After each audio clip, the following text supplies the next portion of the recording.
I'm Mira Rubin here with you on Enlightened World Network. And today's topic is called Walls of Protection and Imprisonment. So oftentimes we find ourselves erecting protections for ourselves against feeling, against being hurt. And while these walls can be effective in keeping things out, they're also effective at keeping us in. And that can become a burden, actually, rather than a benefit. So, we're going to talk about these walls and protections, and should be an interesting conversation. So, before we get started, let's take a minute or two to get present. Let's take a deep breath in through your nose and hold it. And imagine clean, crisp oxygen flooding your lungs, flowing into your bloodstream, nourishing all your cells, all your organs, bringing vital life energy to your body and being.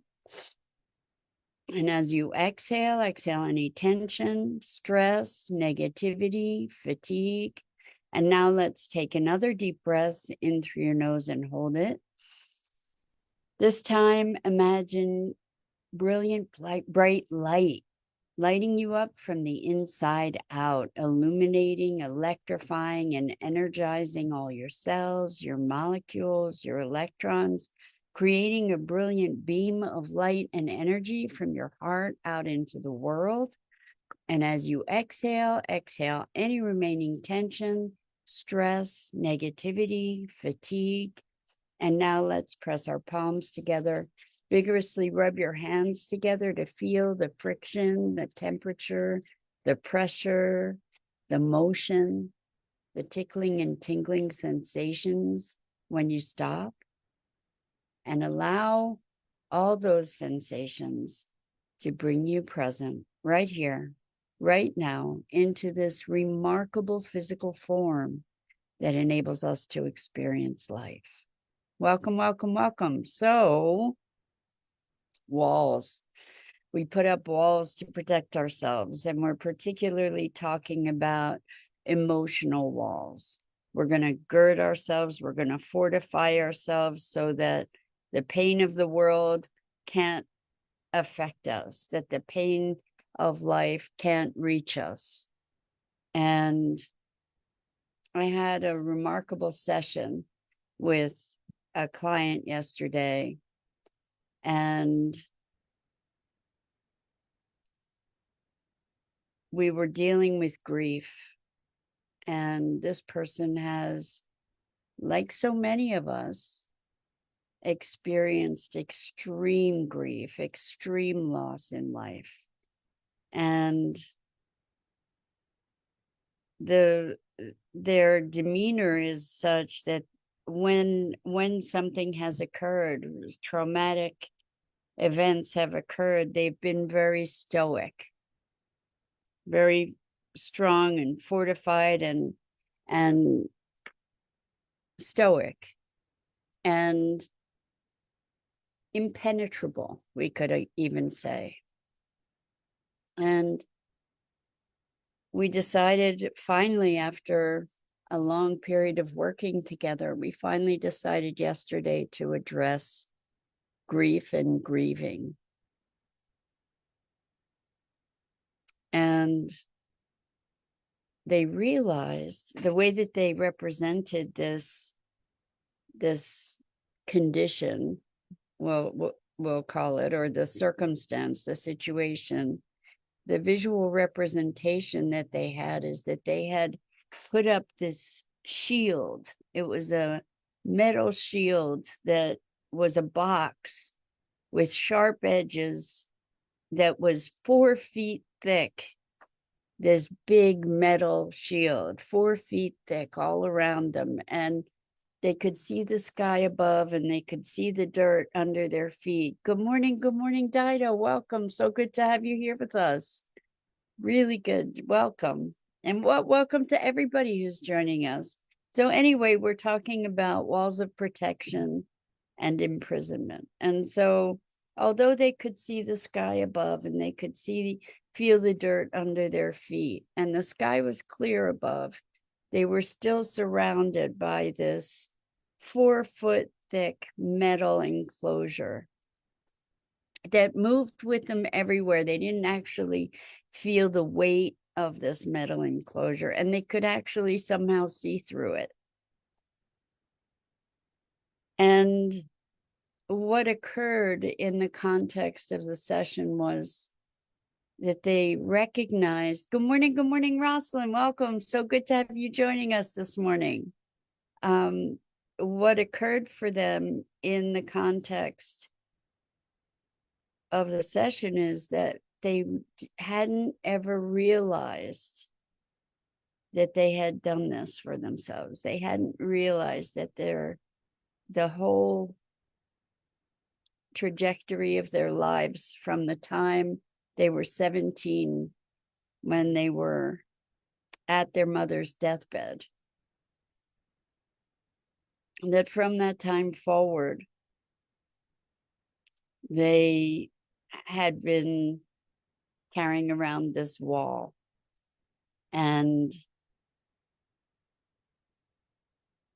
when we were able to identify the wall, they recognized that there was a deep fear of what would happen if this wall of protection weren't there to protect them from the incursion of the world and the onslaught of emotion that they might have to endure.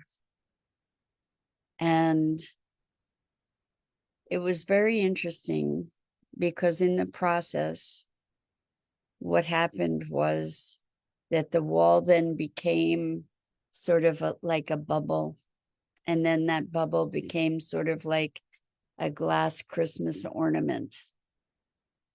And then it faded away.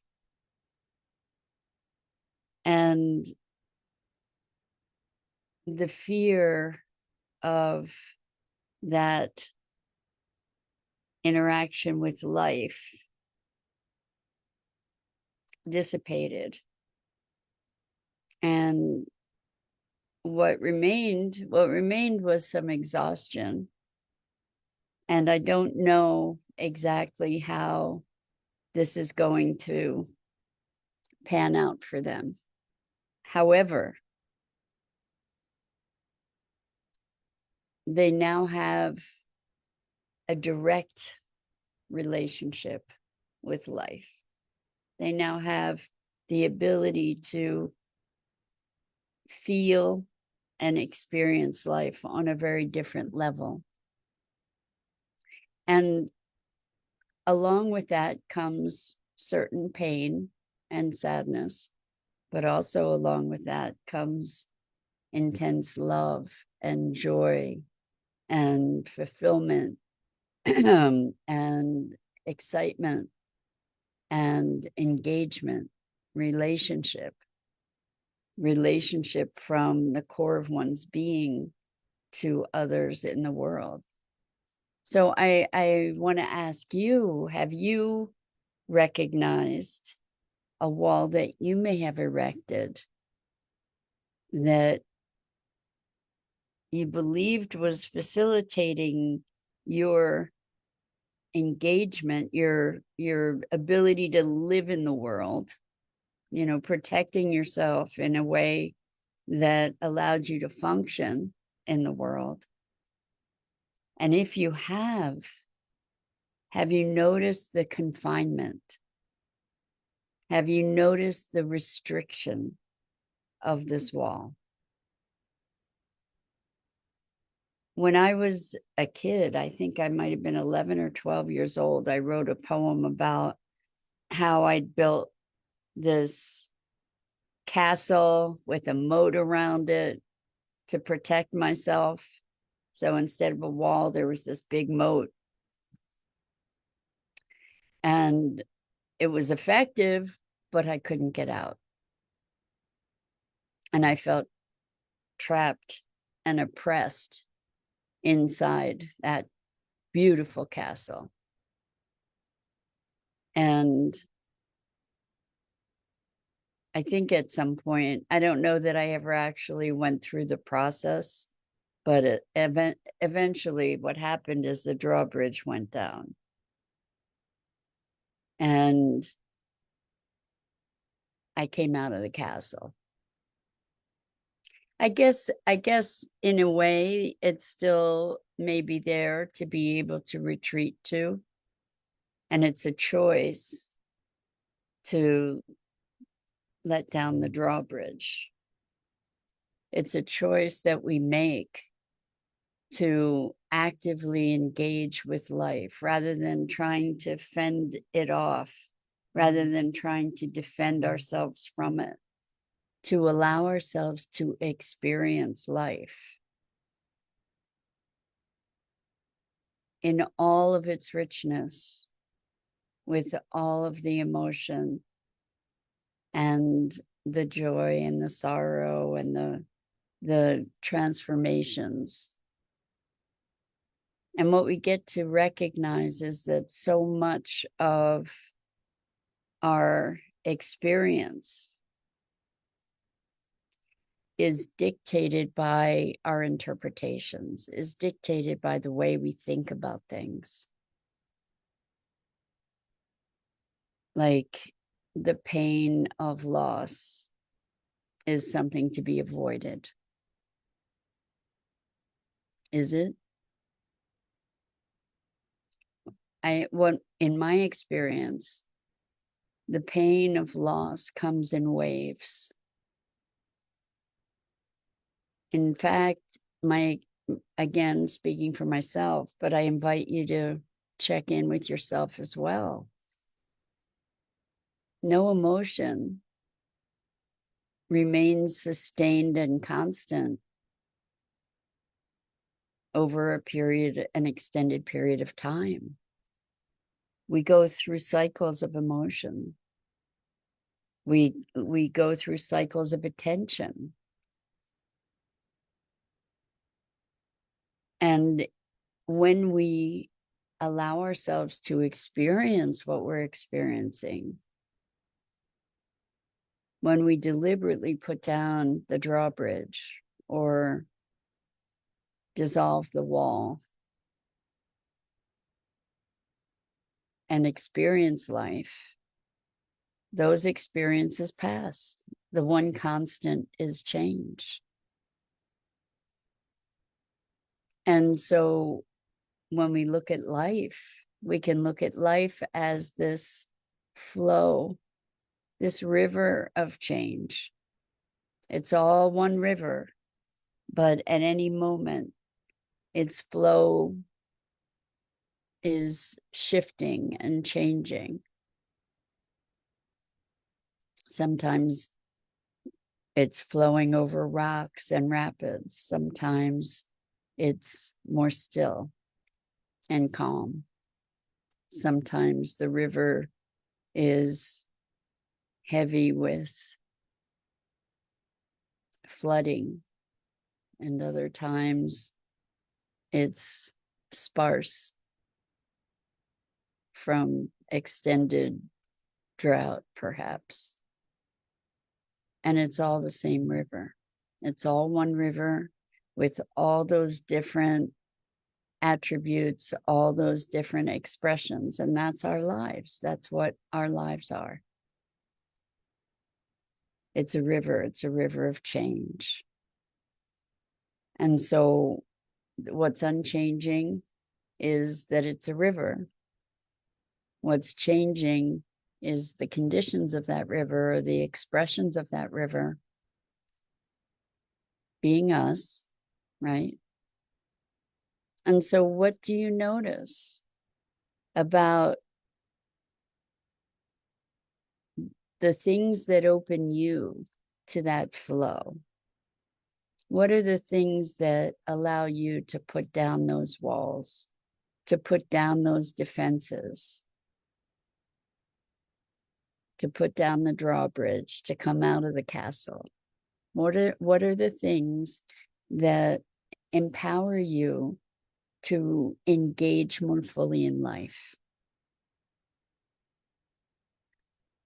My sense is that safety is very much at the heart of that. Because why do we erect the walls in the first place? For protection. We're feeling a threat, right?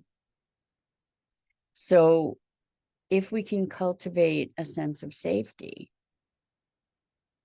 and I guess that means we get to redefine perhaps what safety means. Because safety doesn't mean not getting hurt necessarily. You know, there's a level at which we live in these physical forms, in these physical expressions, where we are mortal, right? And yet there's a part of us that is not, that a part of us that exists beyond time and space. And that part can't be harmed. There is no harm. There's just a wholeness. And so if we can connect to that part, if we can embody that part in our lives, then we can be connected to the river and the ongoing flow of that river. And there's a deep, deep sense of peace around that, perhaps safety, we could say. It's a different scale. So Rosalind says nothing is permanent. Realizing when to savor, slow down, and enjoy. So perhaps noticing our attachments to the way things should be. Really good, Rosalind. I think the time to savor and slow down and enjoy is now. And now. And now. Like each and every moment. And I tend to think that it is our attachments to our ideas about the way things should be that keeps us separate from our ability to be present, to savor, to slow down, to relish and cherish and rejoice in life itself. So I've been walking every morning outside. I'm so grateful for the weather and the early sun that has made that feel wonderful. And where I am, there are lots of incredible, beautiful, huge trees. There's so much greenery. There's so much nature. And to be out seeing the trees, seeing the plants, seeing the sky, breathing the air is something that is opening my heart in a way that I don't think I could have anticipated. And I don't know if it has to do with the exertion of walking. I don't actually know, but what I'm noticing is that whatever those walls were that have been perhaps still defending my heart seem to be melting. And I find myself brought to tears very easily with this opening of heart. There's so much in the world to um, to mourn and also to rejoice, and to just be living present to awe around. And so this notion of protecting ourselves, we're trying to fend off the experience of life. What if we were to just embrace it and to fully embody that vitality, that richness, all of it, the whole spectrum, the agonies and the ecstasies? What if we welcomed all of it, knowing that none of it's permanent?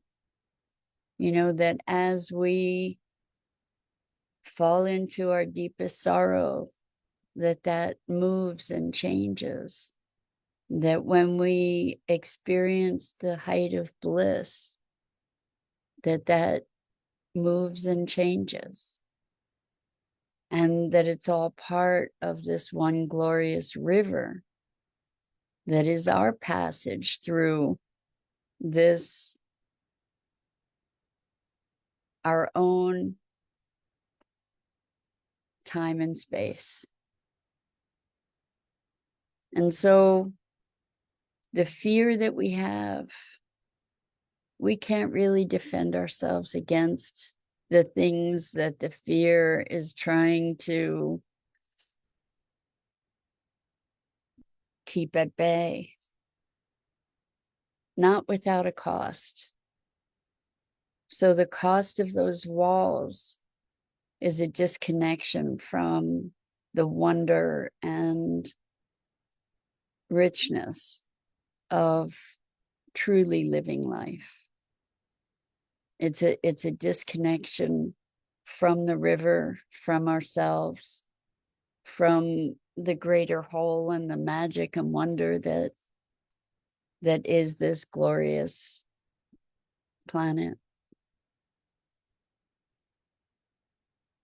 And so, to in tribute to what you said, Rosalind, savoring, slowing down, even the agonies we can savor.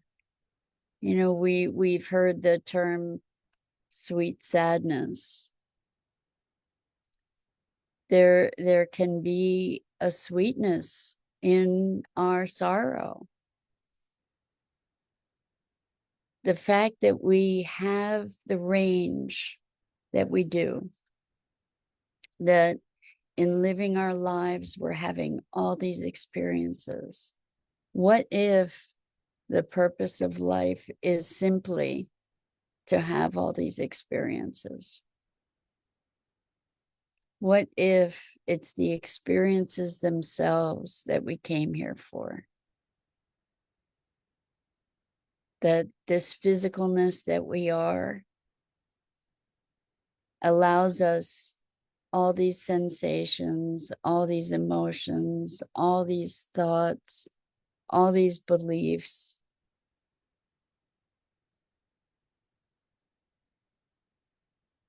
What if the function of it or the purpose of it is simply the experience of it and the expression of it? And that through that experience and expression, we get to enrich ourselves and enrich the river.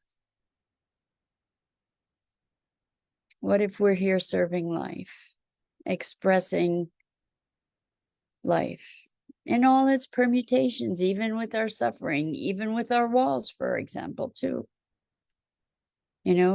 What if it's all part of this cosmic expansion? How does it feel to engage with that as a notion of being? It feels to me like there's a freedom in that. it opens a window to wonder and appreciation for the richness of our lives. So that's the invitation. Step into the river. Maybe put down the walls. Just feel the icy chill and notice how it brings a greater aliveness into your body with your feet on the rocks in the river. So that's it for today. I'm Mira Rubin. This is the Core Connection. And I go live here each weekday morning at 9 a.m. Eastern on the Enlightened World Network Facebook page and YouTube channel. And I invite you to please like, share, and follow Enlightened World Network and me. The links are in the description. And so good always to have you here with us. And thank you for the opportunity to have and share these morning musings together. So until next time, so much love to you.